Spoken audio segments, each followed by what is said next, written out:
अस्सलामुअलैकुम दोस्तों, कैसे हैं आप सब। मैं आप सबको यूट्यूब चैनल इंग्लिश लिटरेचर पे वेलकम कहती हूँ। आज के वीडियो के अंदर हम जो टॉपिक कवर करने जा रहे हैं that is a वैलेडिक्शन forbidding mourning, जिसको लिखने वाले हैं जॉन डन। बड़ी ही इम्पॉर्टेंट, बहुत ज़्यादा इम्पॉर्टेंट एंड बहुत ही इंटरेस्टिंग पोएम है। और इस पोएम के बारे में ये कहा जाता है कि 1611 में जॉन डन जो है वो एक डिप्लोमेटिक मिशन के लिए फ्रांस में जा रहे थे।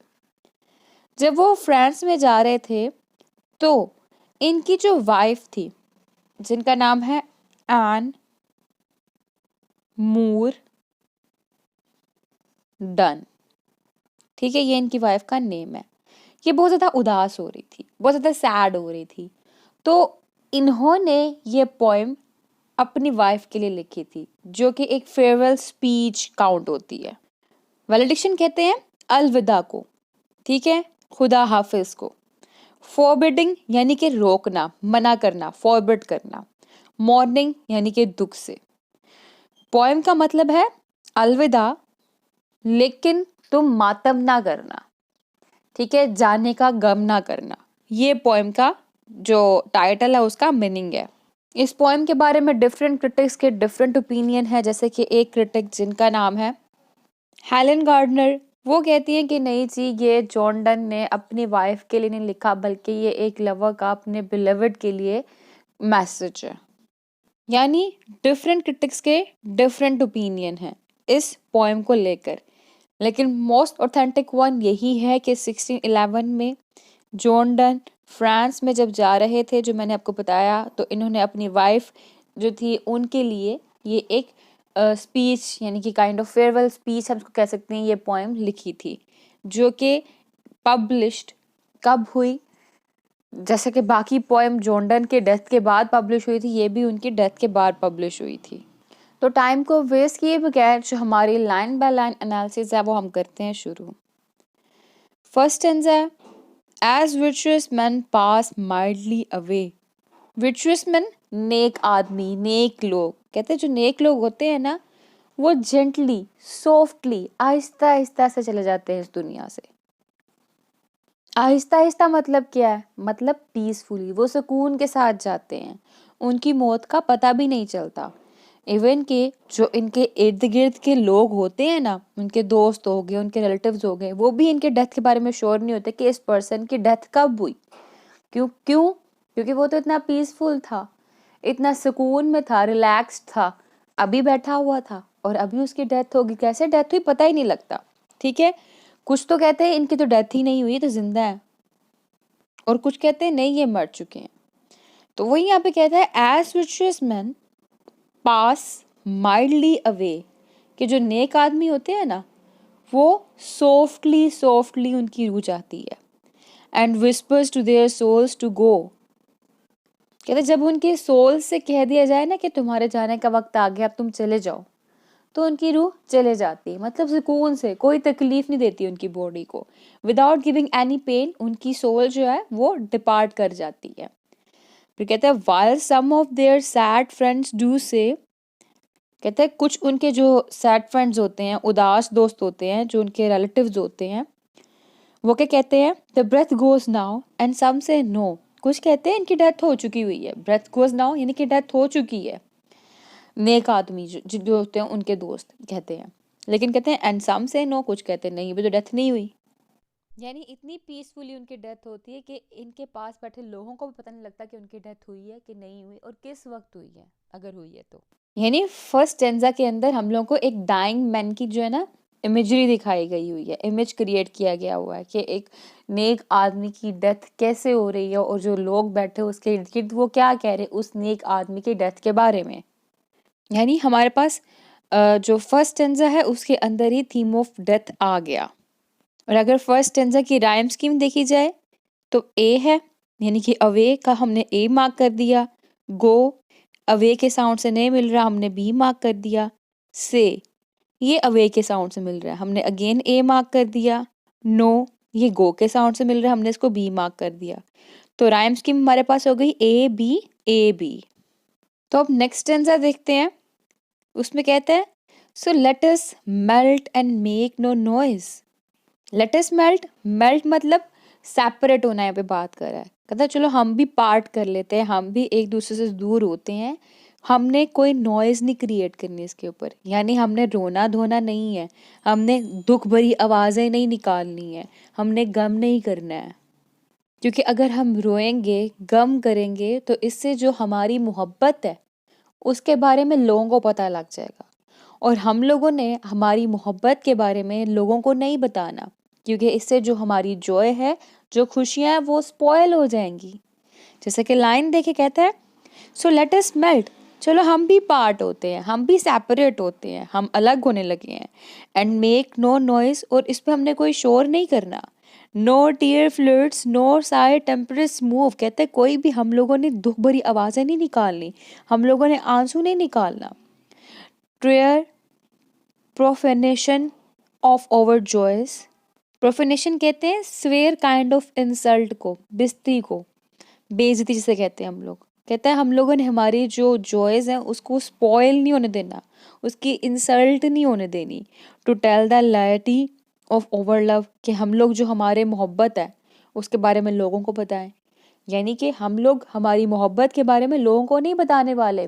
क्योंकि अगर हम लोगों को अपनी मोहब्बत के बारे में, हमारे सेपरेशन पे हमें कितना गम हो रहा है इस चीज़ के बारे में बताएंगे, तो जो हमारी जॉय है, जो हमारा लव है, वो स्पॉयल हो जाएगा। तो इसलिए कह रहा है कि जब हम पार्ट हो रहे हैं, सेपरेट हो रहे हैं, तो इसके ऊपर रोना नहीं है, ना ही गम करना है, और लोगों को पता भी नहीं लगने देना हमारी मोहब्बत के बारे में, वरना लोग क्या करेंगे, हमारी मोहब्बत की जो खुशियाँ उसको स्पॉयल करके रख देंगे। यहाँ पे भी हम लोगों को पार्टिंग का थीम नज़र आ रहा है, यानी कि सेपरेशन का थीम नज़र आ रहा है, कि जो पोइट है he is going to somewhere, यानी कि जो भी हमारा यहाँ पे नरेटर है वो कहीं जा रहा है, और जाते हुए वो अपने बिलवड को यही कह रहा है कि तुमने दुख नहीं करना, रोना नहीं है। ठीक है, अगर हम इसकी भी राइम स्कीम देखें तो इसकी भी राइम स्कीम ए बी बन रही है, और थीम मैंने बताया इसके अंदर हम लोग को सेपरेशन का, पार्टिंग का थीम नजर आ रहा है, और जो टोन है, जो मूड है हम लोग को नजर आ रहा है वो लव का, अफेक्शनेट मूड नजर आ रहा है। और वो यहाँ पे यही कह रहे हैं कि अगर हम ओपनली ग्रीव करेंगे, दुख करेंगे, तो इससे क्या होगा, जो हमारा लव है वो लव जो है स्पॉयल हो जाएगा। यानी यहाँ पे हम लोग को थीम लव का भी नजर आ रहा है। तो अब तक हम लोगों ने डेथ का भी थीम देख लिया, सेपरेशन का, पार्टिंग का थीम देख लिया, और लव का थीम भी देख लिया। नेक्स्ट स्टैंजा स्टैंजा 3 है। स्टैंजा 3 में कहता है मूविंग ऑफ द अर्थ, अर्थ यानी कि यहाँ पे जियोग्राफी की बात होने वाली है। Moving of the earth brings the harms and fears, जब ज़मीन मूव करती है तो उससे क्या होता है, खौफ पैदा होता है, डैमेज पैदा होता है। ठीक है, यानी कि एक तो आपके हार्ट में फेयर आ जाता है, दूसरा अर्थ के अंदर जगह जगह डैमेज आता है। मीन्स जब जलजिला आता है, अर्थ क्वेक आता है, तो उसके बाद क्या होता है, बहुत ज़्यादा चीज़ें जो हैं, जगह हैं, तबाह हो जाती हैं। और फिर जलजिला आने के बाद लोग यही सोच रहे थे कि क्या क्या नुकसान हुआ होगा, क्या क्या डैमेज हुआ होगा, और ऐसा ही होता है। लेकिन ऑन द अदर हैंड जब जो स्फेयर्स होते हैं, यानी कि नॉर्थ पोल हो गया, साउथ पोल की तरफ जाती है, यानी कि जो स्फेयर्स की जो, यानी कि अर्थ की जो नेचुरल रोटेशन होती है, कि हमें पता है ना ज़मीन कॉन्स्टेंटली मूव कर रही है ना, कहता है उससे तो कोई डैमेज नहीं होता। हालांकि ये जो ज़मीन की अपनी नेचुरल मूवमेंट है, नेचुरल रोटेशन है, वो अर्थ क्वेक से भी कई गुना ज़्यादा फोर्स एंड स्पीड रखती है।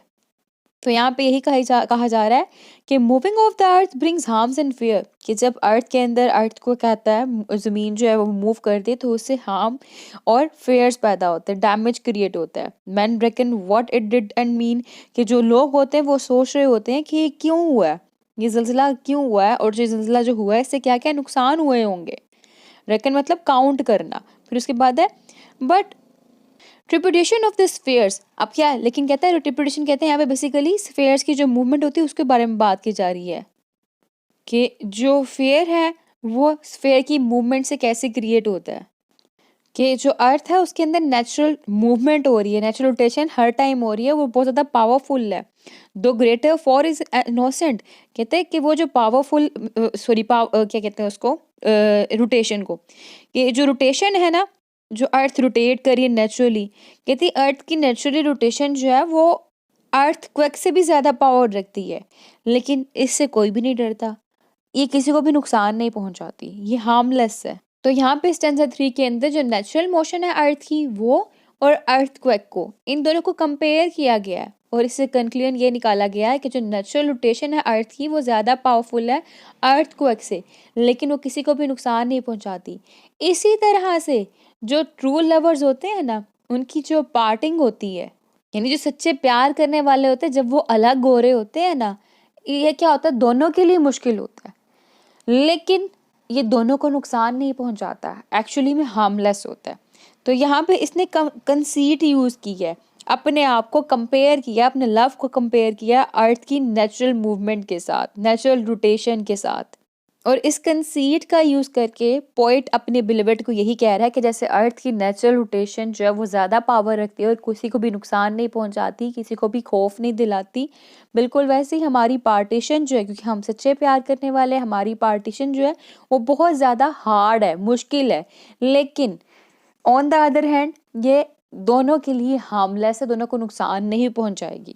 तो एक हमने यहाँ पे जियोग्राफिकल कंसीट देख लिया, दूसरा हम लोगों ने ऊपर डाइंग मैन का कंसीट देख लिया, जहाँ पे वो सेपरेशन ऑफ द बॉडी की बात कर रहा है और सोल की बात कर रहा है नेक लोगों की। और वहाँ पे वो बता रहा है कि जो नेक लोग हैं जब वो मरते हैं तो उनकी जो डेथ होती है वो हार्डली जो है उसको प्रिसेप्ट किया जाता है, ठीक है। इसी तरह पोइट जो है यहाँ पे वो कह रहा है कि जो उसका फेयरवेल है वो भी इसी तरह से होना चाहिए, तो वहाँ पे अपने फेयरवेल के लिए इस किस्म की कंसीट वो यूज़ कर रहा है, ठीक है। तो पोइट ने यहाँ पे अब तक हम लोग ने देख लिया, 2 कंसीट्स नज़र आ गई हम लोगों को, और थर्ड स्टैंजा के अंदर जो हमारे पास टाइम स्कीम बन रही है वो है fears A, meant B, spheres A, innocent B, A B again, यानी कि पूरी पोएम के अंदर जब भी हम जो भी स्टैंजा पढ़ेंगे उसके अंदर ए बी की राइम स्कीम चलने वाली है। अब नेक्स्ट स्टैंजा है स्टैंजा 4, अगेन बहुत इंपॉर्टेंट स्टैंजा, जिसमें वो कहता है डल सबनरी लवर्स लव, जो कहते हैं आम लोग होते हैं ना, ऑर्डिनरी पीपल, उनकी मोहब्बत के बारे में बात कर रहा है। कहते जब वो अलग होते हैं ना तो उनकी जो मोहब्बत होती है वो ख़त्म हो जाती है, क्योंकि जो आम लोग होते हैं वो आपस में मोहब्बत किस तरह से करते हैं, एक बॉडी के थ्रू, उनकी जो बॉडी है वही उनका सोर्स ऑफ लव है, वही उनका ऑब्जेक्ट ऑफ लव है। अब क्योंकि उनकी बॉडी दूसरे की बॉडी से सेपरेट हो चुकी हुई है तो दैट इज़ वाई उनकी मोहब्बत भी ख़त्म हो जाती है, उनके अंदर मज़ीद मोहब्बत रहती ही नहीं है। यहाँ पे वो फिजिकल लव की बात कर रहा है, कहता है डल स्लबनरी लवर्स लव, जो आम लोग होते हैं उनकी जो मोहब्बत होती है, who soul is sense can not admit, कि जिनकी मोहब्बत के अंदर सोल की कोई इंपॉर्टेंस ही नहीं है, जिनके अंदर जो इम्पोर्टेंस है किसकी है, बॉडी की इम्पोर्टेंस है, ठीक है। जहाँ पे वो फिजिकल लव की बात कर रहा है यहाँ पे, ठीक है, जहाँ पे वो फिजिकल लव को इम्पोर्टेंस देते हैं वो लोग। Absence because it doth remove, क्यों, क्या होता है, कहते हैं जब ये लोग अलग हो जाते हैं, can not admit absence because it doth remove, क्योंकि अब उनकी बॉडी सेपरेट हो चुकी हुई है, they are remove from each other, वो एक दूसरे से अलग हो चुके हुए हैं, तो उनका जो ऑब्जेक्ट ऑफ लव है वही एक दूसरे से अलग हो चुका हुआ है, इसीलिए इनकी मोहब्बत खत्म हो जाती है। दोज थिंग्स विच एलिमेटेड इट, वो चीज़ें जो कि इसको एलिमेटेड करती हैं, एलिमेंटेड मतलब इसको संभाले हुए हैं, इसका ऑब्जेक्ट बने हुए, इसका सोर्स बने हुए हैं, ठीक है। तो यहाँ पे यही बात की गई हुई है कि जो लोग फेक लव करते हैं और just for the sake of physical affair रखते हैं, उनकी जो मोहब्बत है जब वो एक दूसरे से अलग होते हैं ख़त्म हो जाते हैं, क्योंकि वो एक दूसरे की रूह से मोहब्बत नहीं कर रहे, वो स्पिरिचुअल लव नहीं कर रहे, वो फिजिकल लव कर रहे हैं। और जब उनका source of love he separate हो जाएगा, वो ऑब्जेक्ट जो उनको इकट्ठे किए हुए हैं वही अलग हो जाएगा, तो इट मीन उनकी मोहब्बत भी ख़त्म होने वाली है, वो लॉन्ग लास्टिंग है ही नहीं। तो इसकी भी अगर हम राइम स्कीम देखें, लव एडमिट रिमूव इट, ठीक है, तो ये भी ए बी की राइम स्कीम फॉलो कर रहा है।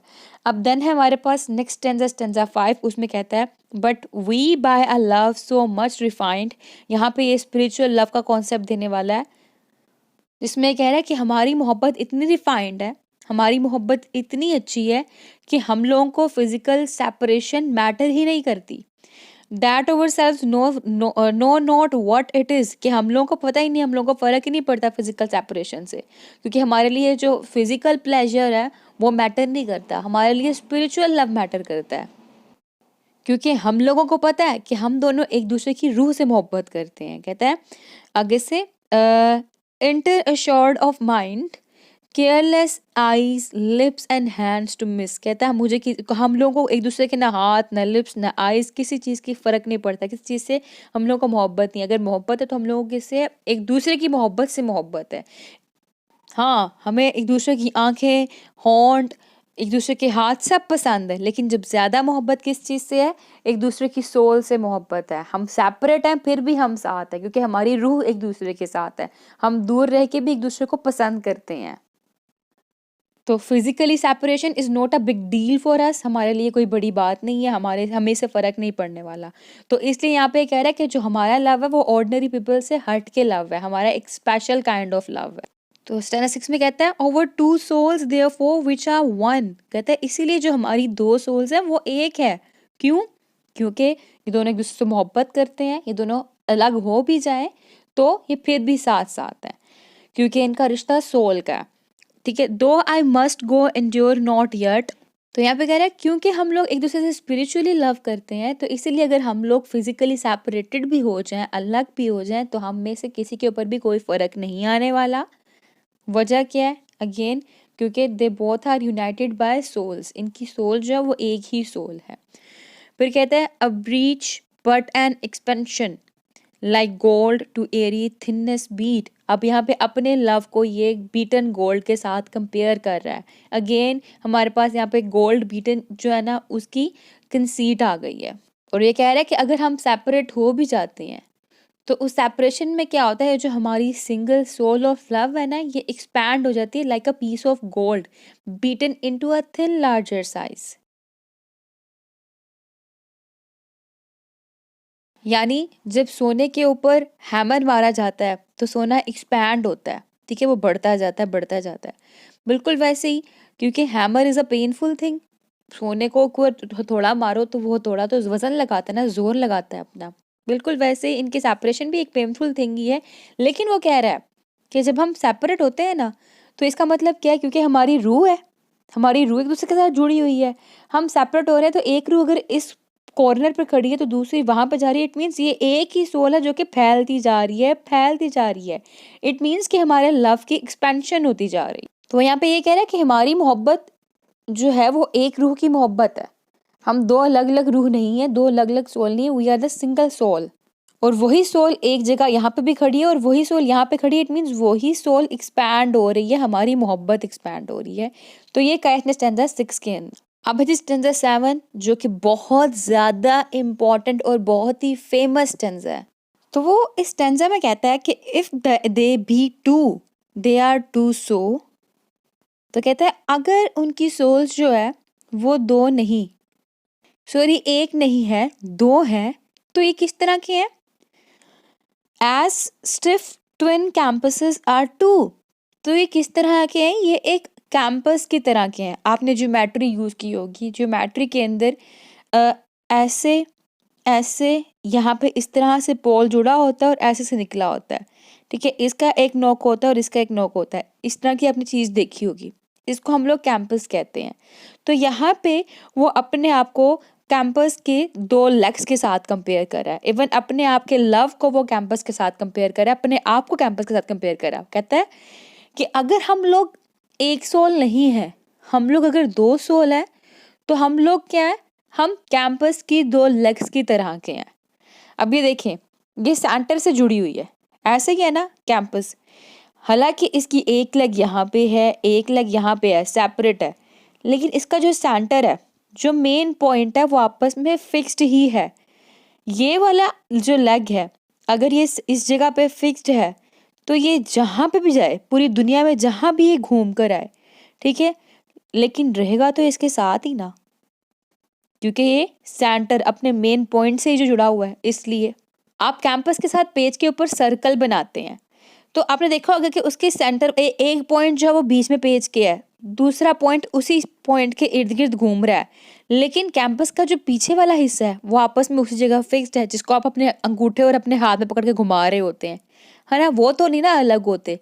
तो क्या है, वो वन एंड से, यानी कि एक एंड से तो आपस में जुड़े हुए होते हैं। तो ये वही पॉइंट यहाँ पे कह रहा है कि अगर हम लोग एक नहीं हैं, हम लोग दो सोल्स हैं, तो हम किस तरह के हैं? हम कैंपस की टू लेग्स की तरह से हैं। The soul the fixed foot makes no show. अब क्या है? कहते हैं तुम्हारी जो सोल है वो बिल्कुल किस तरह से है? Like the fixed leg of the campus, कि एक जो लेग है वो सेंटर में ही है, फिक्स्ड है, दूसरी लेग इर्द गिर्द घूम रही होती है उसके, जिसको हम लोग सर्कल बनाते हैं जिसके थ्रू। तो वो कह रहा है कि तुम जो हो ना उस फिक्स्ड लेग की तरह से हो, कि वो अपनी जगह पे फिक्स्ड होती है जब सर्कल बना रहे होते हैं, लेकिन दूसरी मूव कर रही होती है, मगर वो उसी के इर्द गिर्द कर रही होती है। वो कहता है to move but don't if the other do. कहता है जब ये वाली मूव कर रही होती है, लेग दूसरी लेग मूव कर रही होती है उसके इर्द गिर्द सर्कल बनाने के लिए, तो ये भी मूव कर रही होती है, लेकिन ये फिक्स दिख रही होती है। ये अपने ही उस एक्सिस के, अपने उस पॉइंट के इर्द गिर्द घूम रही होती है, छोटे से पॉइंट पे ही, लेकिन ये फिक्स दिख रही होती है। यानी यहाँ पे वो कह रहा है कि आप जो हो वो कैंपस का फिक्स फुट हो, जब मैं मूव करता हूँ आप भी मूव करती हो। सो उसको, कैंपस को कह रहा है, लेकिन आप कभी भी दिखाती नहीं हो, शो नहीं करती हो। तो इसने इस स्टेंजा के अंदर अपने लव को कैंपस के साथ कंपेयर किया है। समझ लग गई आपको कि जो ज्योमेट्रिकल इंस्ट्रूमेंट होता है कैंपस, उसने किस तरह से इसका एग्जांपल यहाँ पे कोट की है, और ये बहुत ही ज़्यादा फेमस कंसीट है इसकी। और फर्दर इसी आइडिया को स्टेंजा 8 में लेके जाता है, कहता है and though it in the centre sit, कि जो वो जो लेग है कैंपस की वो सेंटर में सिट है, रुकी हुई है। Yet when the other far doth far roam, कहता है जब दूसरी लेग वो इससे दूर जाती है घूमने के लिए, यानी कि सर्कल बनाना हो तो दूसरी लेग मूव करती है ना राउंड राउंड, तो कहता है इसके बाद क्या होता है, ये जो खुद है इट लीन्स, ये भी झुक जाती है। ठीक है, कैंपस पहले इस फॉर्म में होती है स्ट्रेट, जब सर्कल बनाना है तो कैंपस इस तरह से खुल जाती है, तो क्या हुआ, ये भी झुक गई, इसने सपोर्ट किया दूसरे को मूव करने के लिए, तो वही सपोर्ट की, वही मूवमेंट के लिए बात कर रहा है। कहता है it leans and hearkens after it, तो ये भी क्या होती है, ये भी मूविंग लेग के पास जो बेंड कर जाती है, झुक जाती है। और उसके बाद क्या होता है, and grows erect as that comes home, जैसे ही कैंपस की दूसरी लेग पास आती है, साथ ही क्या होती है, ये उसके साथ लग जाती है, चिपक जाती है, स्ट्रेट हो जाती है, यानी उसके साथ खड़ी हो जाती है। ठीक है, यानी कि वो जहाँ भी रहे, वो जिधर भी रहे, साथ साथ है, सेपरेशन नाम की चीज ही नहीं है, सेपरेट होकर भी। और उसी कैंपस के आइडिया को ये नेक्स्ट स्टेंजा 9 में भी लेके जा रहा है, विच इज लास्ट स्टेंजा। कहता है such wilt thou be to me who must, कहता है दस तुम हमेशा मेरे साथ ही रहने वाली हो, you always be to me, तुम हमेशा मेरी ही रहोगी, तुम मेरे साथ रहोगी। Like the other foot obliquely run, जैसा कि क्या होता है, कहता है जब मैं मूव करता हूँ पूरे राउंड के, पूरे सोसाइटी के अंदर, पूरे वर्ल्ड के अंदर, तो जो उसका अदर फुट ऑब्लिकली रन, कि मैं अपनी बात कर रहा है वो, कि मैं जो हूँ कैंपस के दूसरे लेग की तरह एक सर्कल में मूव करता हूँ। तो एक कैंपस सर्कल कब बना सकती है, तब जब उसकी एक लेग तो मूव करे, लेकिन दूसरी लेग सेंटर के अंदर फिक्स्ड रहे। तो कहते हैं that firmness makes my circle just, कहते हैं क्योंकि तुम सेंटर में फिक्स्ड रहती हो ना, तुम्हारी लेग सेंटर में फिक्स्ड है कैंपस की तरह, तो उससे क्या, उसी तरह से मेरा सर्कल बन सकता है, उसी तरह से मैं कंप्लीट हो सकता हूँ। ठीक है, a circle is completed only when the fixed leg of the compass remains firm in its place, कि जब उसकी जो लेग है अपनी जगह पे फिक्स्ड रहेगी तभी सर्कल कंप्लीट हो सकेगा, वरना सर्कल नहीं कंप्लीट हो सकेगा। तो इसलिए कह रहा है and makes me end where I begin, तो कहता है इसी तरह से क्या हुआ है, मेरा सर्कल कंप्लीट हुआ, जहाँ से मैंने शुरू किया था मैं वहाँ पे आ पहुँचा हूँ। तो यहाँ पे वो अपने लव को कंपेयर कर रहा है कैंपस के साथ। वो यहाँ पे ये कह रहा है जो हमारे लव का सर्कल है वो भी तभी कंप्लीट हो सकता है कि जब तुम फिक्स्ड रहो, यानी कि मुझसे लॉयल रहो, इवन कि मैं यहाँ पे मौजूद ना भी हूँ, मेरी एब्सेंस में भी तुम मुझसे लॉयल रहोगी, तभी हमारे लव का जो सर्कल है वो कंप्लीट हो सकता है। That's all. तो यहाँ पे ये स्टेंजा 9 भी कंप्लीट हुआ और हमारी वैलेडिक्शन फॉरबिडन मॉर्निंग भी कंप्लीट हो गई है। मैं फॉरबिडिंग मॉर्निंग कही जा रही हूँ। पोइम जो है ना हमारी, इसके दो नेम हैं, एक है फॉरबिडन मॉर्निंग भी और फॉरबिडिंग मॉर्निंग भी, ये दोनों ही इस पोइम के नेम्स हैं। तो आई होप कि आपको ये पोइम अच्छे से क्लियर हो चुकी होगी, इसमें कोई भी कन्फ्यूजन बाकी नहीं रही होगी। वीडियो पसंद है, वीडियो को लाइक भी करिएगा, हमारे चैनल को सब्सक्राइब करना मत भूलिएगा, दुआ में खास याद रखिएगा। Stay tuned with us, take care.